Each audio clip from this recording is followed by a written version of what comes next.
So, the Las Vegas Raiders made a pretty significant move yesterday, traded away Jakorian Bennett to the Eagles for defensive tackle Thomas Booker IV, and now the debate has started. Did this trade benefit the Raiders or hurt them? Of course, the management must have made this decision after careful consideration.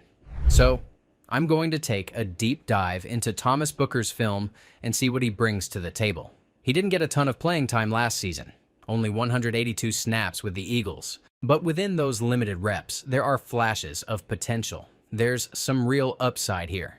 Given how weak the Raiders' interior defensive line is heading into this season, Booker is a player worth taking a closer look at. I'm excited to break this down, so let's jump right in. What's up, Raiders fans? Welcome to the NFL Playbook, Raiders. If you're new here, don't forget to hit that subscribe button. This channel is all about breaking down everything you need to know about the Raiders. To start off, I want to focus on Thomas Booker's pass rushing ability. Now, I wouldn't say he's a great pass rusher at this stage. He's still developing. He hasn't fine-tuned his technique, and you can tell he's raw when it comes to counter moves and hand placement. But there's one trait that immediately jumps off the screen: his movement, his quickness.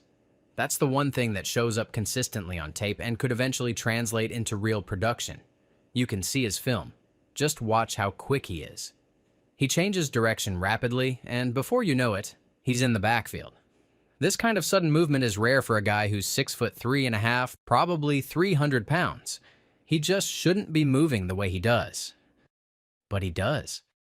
And that's really exciting. Again, I'm not comparing him directly to Jalen Carter, but when I think about movement traits and how those translate at the defensive tackle position, Carter is a good example.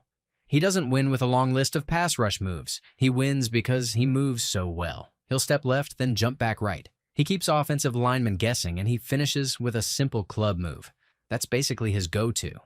And it works because of how quick and unpredictable he is. Booker has that first part, the movement.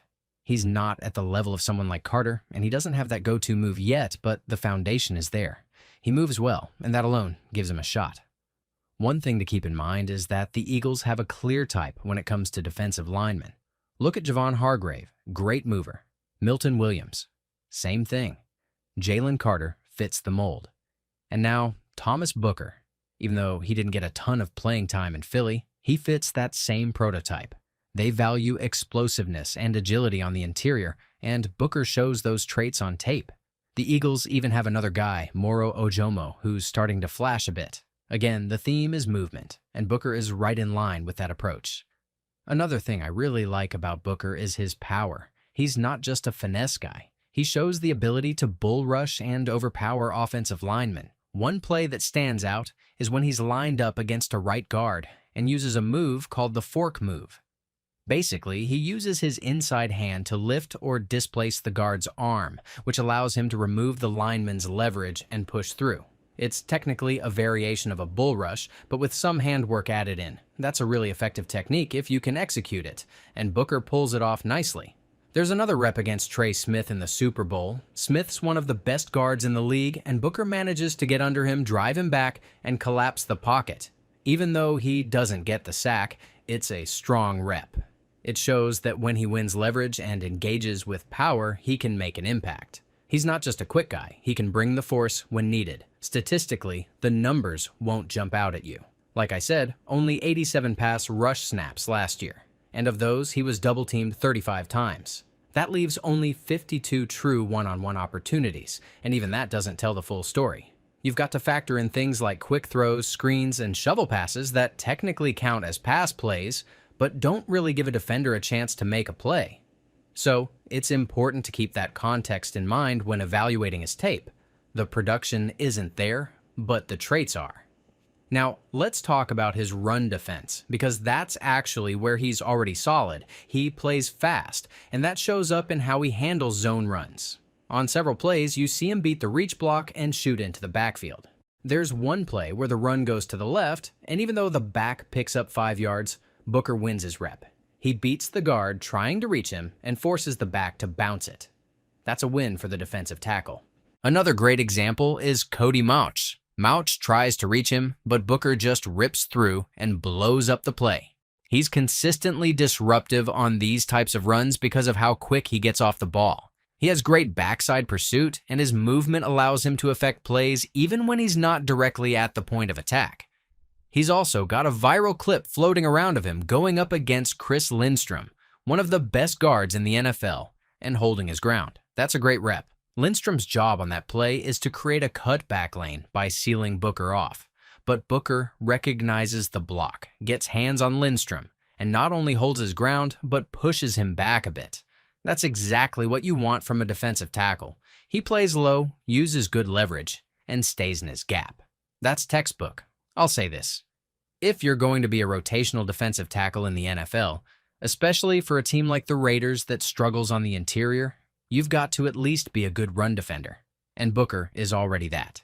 He has the quickness, he's disruptive, and he plays with effort. Now, let's talk about where he needs to improve, and that's handling double teams. He's inconsistent there.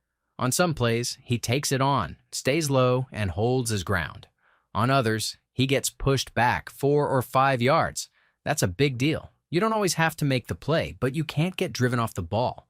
You have to absorb the double team and hold your gap. That's something he'll need to work on if he wants to be a long-term piece in the rotation. But again, he's young. He's raw. And that's okay. The Raiders didn't trade for him expecting a day-one starter. This was a low-risk move. They swapped out a player who probably wasn't going to make the team for someone who at least has traits and upside at a position of need. The Raiders' interior D-line is bad. Flat out. Outside of Adam Butler, you could argue Booker already has better tape than anyone else in that group. And this guy wasn't even active most weeks in Philly. That says a lot about where the Raiders are on the interior. It's worth pointing out that some of the Raiders scouts and front office people know Booker well. They've studied him, evaluated him, and probably had eyes on him since his college days, so this move wasn't random. They believe he has something to offer, and I do too. So we'll see how this pans out. Maybe he develops, maybe he doesn't. But I think it's a really smart move for the Raiders. Low cost, high potential, and fills a massive need. He may not start right away, but if he gets those one-on-one matchups, especially being the 4th or 5th guy on the D-line rotation, I wouldn't be surprised if Thomas Booker starts flashing sooner rather than later. Let me know what you think in the comments. Drop a like if you enjoyed the breakdown, subscribe for more film reviews like this, and I'll catch you in the next one.